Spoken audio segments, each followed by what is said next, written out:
A'udzubillahiminasyaitonirrajim. Bismillahirrahmanirrahim. Assalamualaikum warahmatullahi wabarakatuh. Waalaikumsalam warahmatullahi wabarakatuh. Kita lanjutkan kajian kitab Bulughul Maram, masih babu sifatus sholat. Sekarang hadis ke 346.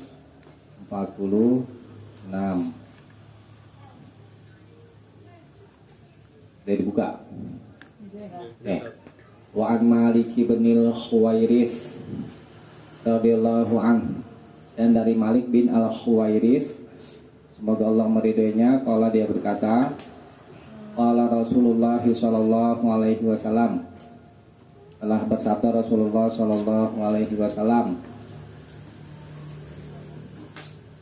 sallu kama ra'aitumuni usolli, sallu salatlah kama sebagaimana ra'aitumuni kalian melihat aku usolli salat. Rawahul Bukhari, diriwayatkan oleh Imam Bukhari. Hadisnya sah.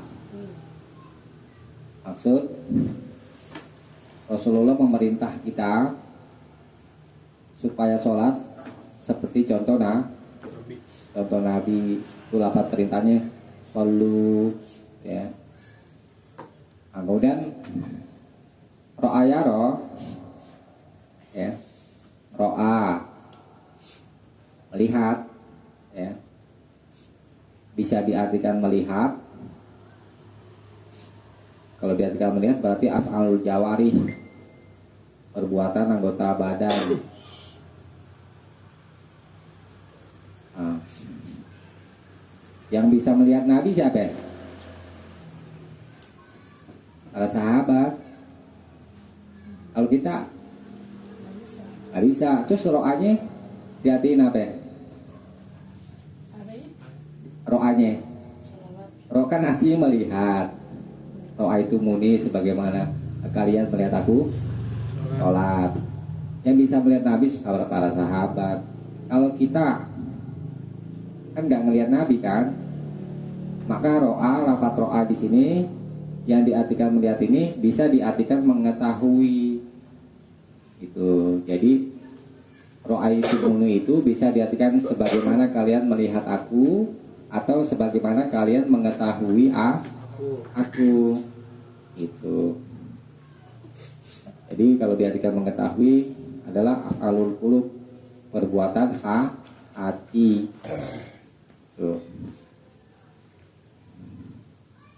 Karena kita nggak bertemu dengan Nabi. Nah, kita mengetahui cara Nabi sholat dengan apa ya? Jadi dengan mempelajari hadis-hadis Nabi, ya. Nah, ini dalil umum,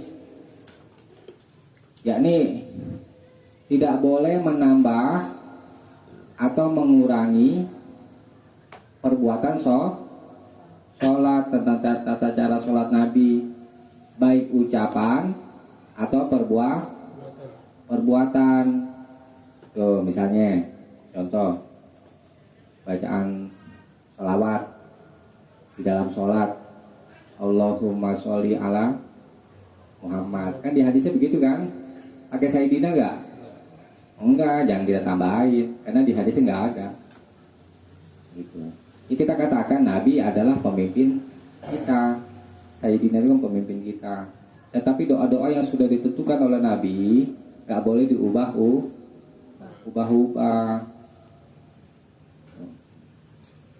Assalamualaikum warahmatullahi wabarakatuh. Ada lagi yang menambah. Assalamualaikum warahmatullahi ta'ala. Tidak boleh. Karena doa-doa itu ada segi kemu'jizatan. Gitu. Ya.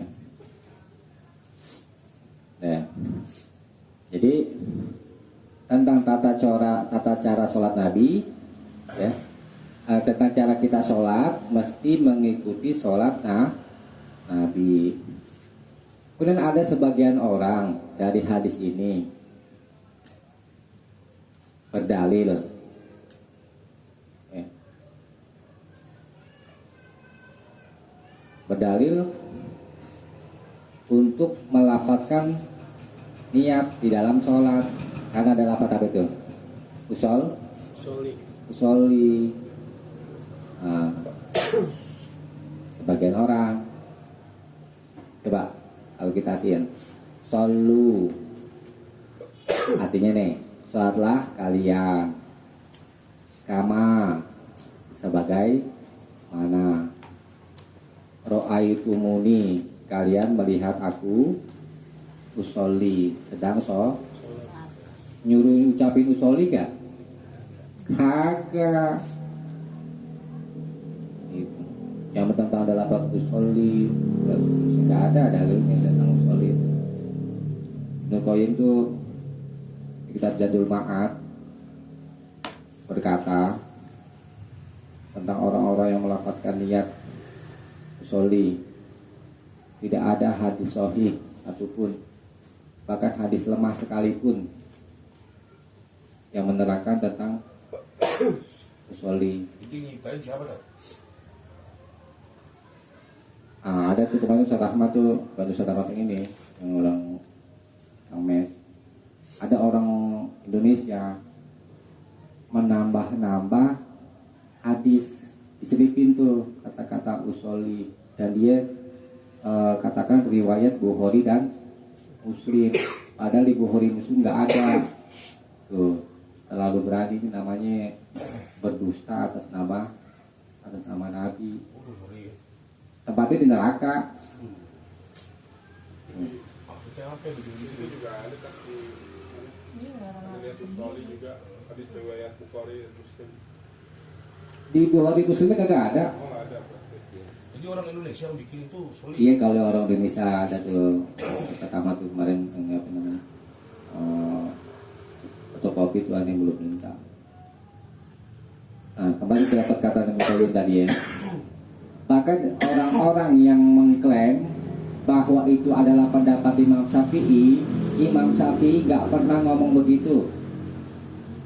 Saya cek langsung di kitab Al-Um, Imam Syafi'i katakan niat sholat waktunya tidak sebelum takbiratul ihram dan tidak setelah takbiratul ihram. Artinya pada waktu itu bersama dengan apa? Bersama dengan takbiratul ihram, Allahu Akbar. Bagaimana sempat ucapin usoli? Itu pendapat Imam Syafi'i. Nah, sebenarnya. Tapi mereka yang katakan pakai usoli dan seterusnya itu pendapat Imam Syafi'i atau yang bermadzhab Syafi'iyah. Jadi letak niat yang sebenarnya gimana? Di hati. Kita jalan ke masjid juga niat ya kan? Apa? Jalan ke masjid juga niat ya. Iya. Nah, jadi memang Imam Syafi'i itu berpendapat innamal a'malu binniyat, hanyalah perbuatan-perbuatan itu baknya itu huruf baknya bi dengan niat, bersamaan dengan niat itu pendapat Imam Syafi'i kayak gitu, berbarengan. Wudu. Nah, ketika mulai niat wudunya itu pas kita basuh tangan, tuh mulainya dari situ. Pendapat Imam Syafi'i. Jadi nggak ada niat-niat usoli. Soal orang mau sholat maghrib, Allahu Akbar, ya sholat maghrib dalam hati, itu cukup begitu. Memang begitu.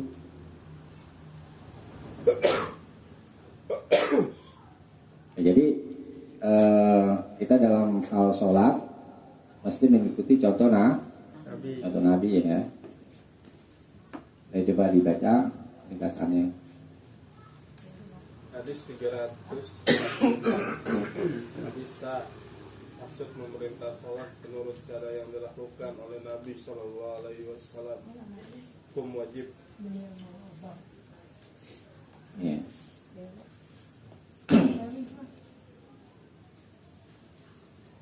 Hadis 347. Wan Imran bin Husain, dan dari Imran bin Husain radhiyallahu anhu, semoga Allah meridhoinya, anna Nabiya sallallahu alaihi wasallam, bahwa Nabi sallallahu alaihi wasallam bersabda, sholli qa'iman, salatlah dengan berdiri, fa illam tastati', Adapun jika kamu tidak mampu fa'idan, maka dengan duduk. Fa'ilam tastati', lalu jika engkau tidak mampu, fa'ala janbin, maka di atas lambung, maksudnya berbaring, tidur miring. Wa ila, dan jika tidak bisa juga, fa'aumi, maka berisyaratlah. Rawahul Bukhari.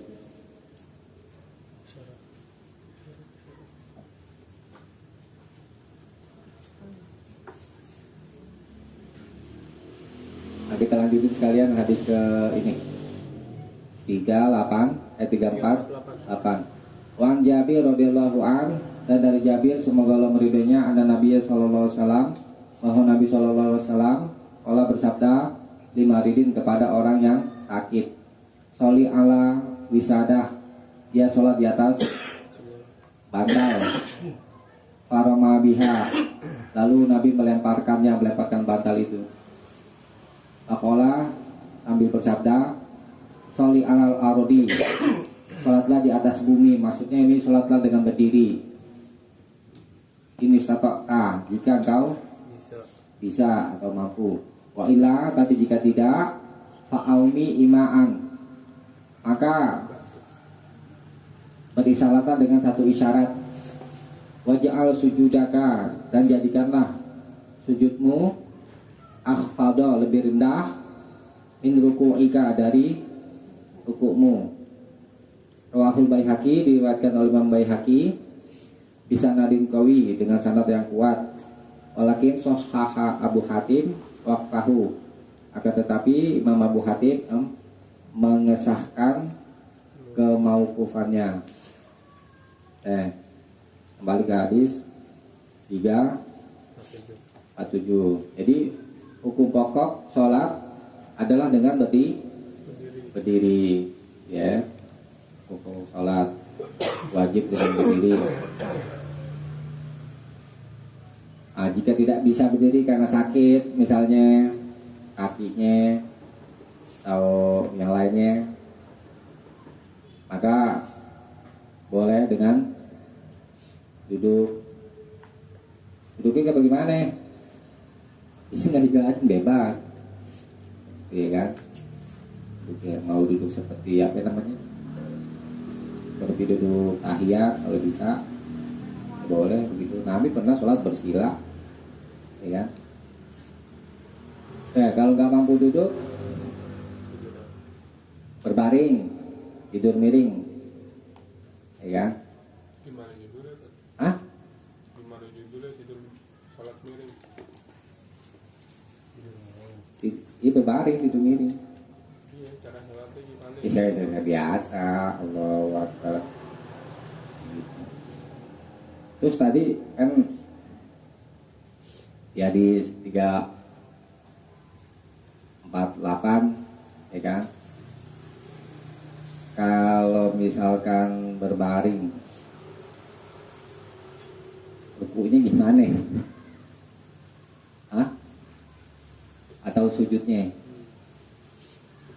Ya.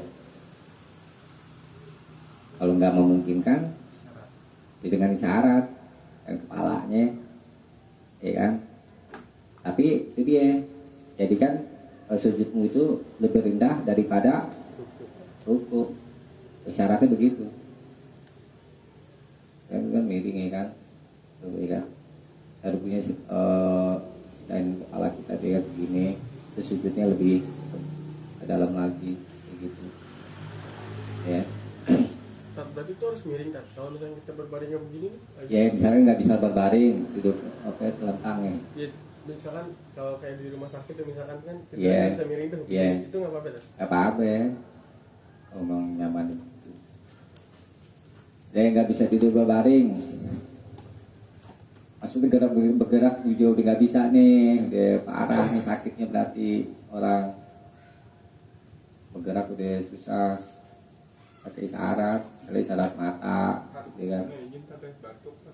Iya. Takutnya berisik. Ini banget bawah.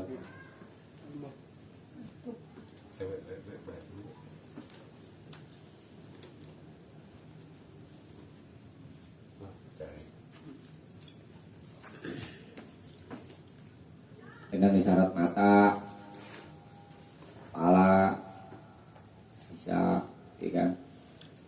Tua ilah fa'aumi, ya kan? Menghadapin kalau kiblat menghadap. Ya menghadap ke kiblat. Kalau nggak ngomongnya kan kalau rumah sakit kan kita kan Nggak tahu kiblatnya, misalkan. Kalau misalnya nggak tahu kiblatnya, Ditanya dulu dong. Ke posisinya kalau umpamanya di telentang itu tak berbaring.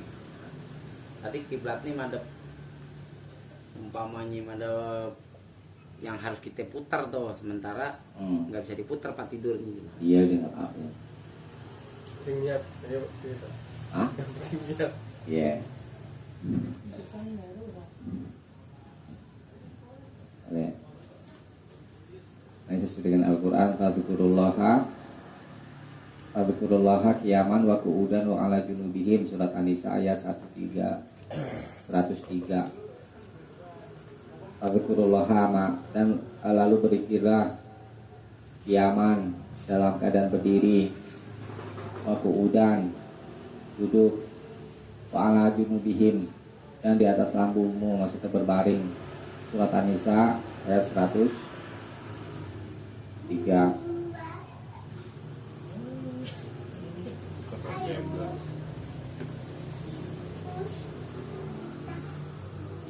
Dan nggak bisa berwudu, kan? Nggak bisa berwudu ya diwuduin sama orang. Bisa berwudu atau tayamum. Ayo, langsung ya.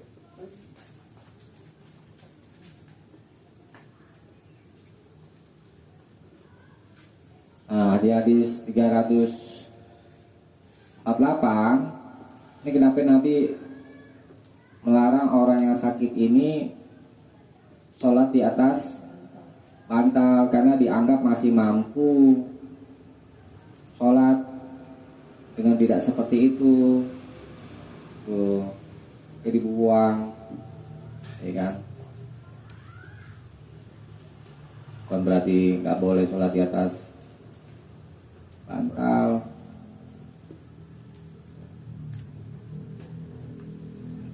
Nah, bisa jadi juga di bantalnya ada najisnya. Karena ada juga sahabat itu ketika sedang sakit lututnya itu bawahnya dialasin oleh bantal. Karena ada juga kan Ustadz itu berpendapat sholat nggak boleh di atas yang empuk-empuk. Beralasan dengan ini, ya kan? Orang yang sakit ini kan sholat di atas tidur, bantal, ya kan? Ah? tempat tidur. Iya, ini kan sholat di atas bantal. Karena ada sebagian orang berpendapat nggak boleh sholat di atas Bantal. sesuatu yang empuk. Sekarang sejadah ada yang Ya makanya isi batu kumin selalu nggak begitu. dari kayak kaku gitu. Nah, yang penting mungkin nggak mengganggu, kali tetap konsen tak. Bukan, tadi kan saya katakan, boleh jadi ini Nabi menilai sahabat ini masih mampu sholat dengan berdiri,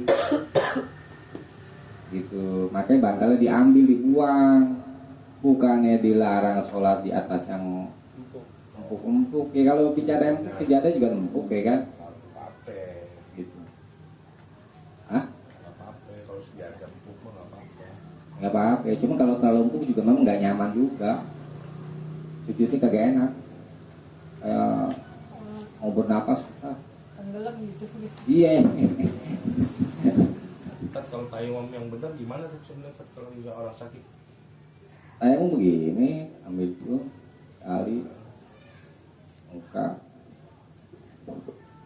Udah. Iya. Muka dulu Ada boleh. sampai pergelangan tangan. Enggak. Oh, cuma gini doang. Nggak sampai siku gini. Kagak. Ini kan jelas ringkas, ya kan? Karena udah dibahas waktu itu. Tadi sana sampai sini itu lemah. Oh.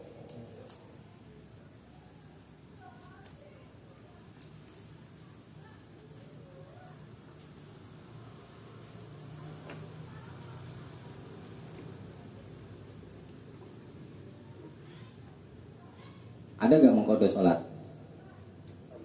Hah? Dari hadis ini kagak ada, nggak ada alasan untuk tidak sholat. Tuh. Tapi suka ada yang kodok ya. Ya orang yang sakit aja nih tuh. Ini orang yang sakit, suruh sholat dengan berbaring. Bagaimana ceritanya mau digodok? Kita yang sehat kalah sama yang sakit. Yang sakit aja. Diganti buktinya. Iya. Tapi kalau Ada itu kodok. Diganti dengan banyak berbuat. Jadi saya katakan dari hadis ini diambil istimbat hukum mengkodok sholat itu tidak ada. Kenapa? Karena tidak ada alasan untuk tidak mengerjakan sholat di dalam waktunya. Ini orang yang sakit aja disuruh sholat. Tuh.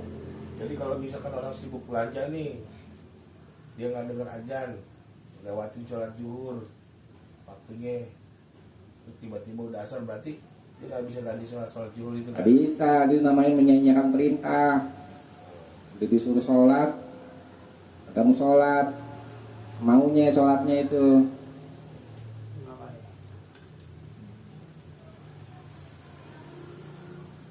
Nanti kalau alasannya begitu terus, ntar aja sholat subuh, zuhur, asar, saya borong aja nanti malam aja dah. Bermain-main jadinya. Jadi gantian, intinya mengurangi banyak amal soleh kan? Apa? Banyak berbuat amal soleh. Sebagai pengganti dosanya itu, nembus dosanya lah. Dosa, tobat, tobat jangan diulangi lagi.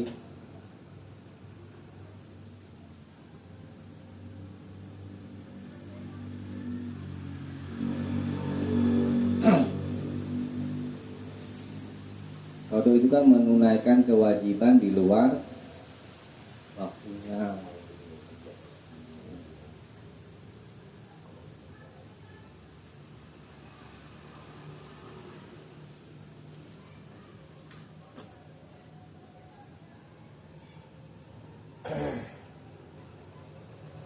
Deh, coba dibaca ringkasannya. Hadis 347. Hadis sah.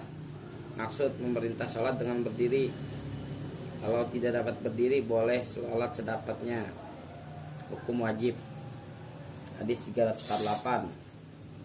Hadis boleh dipakai. Maksud boleh sholat dengan isyarat kalau perlu. Hukum rukhsah. Ya. Ini hadis 348 ini kan hadisnya mauquf itu ya kan. Hadis mauquf itu kan perbuatan atau perkataan sahabat.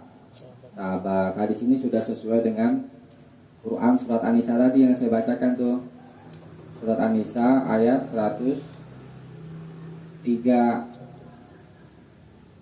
Azkurullaha, maka berzikirlah kepada Allah qiyaman, dalam keadaan berdiri, qu'udan, dan duduk, wa ala junubikum, dan di atas lambungmu. Itu sebagai penguatnya.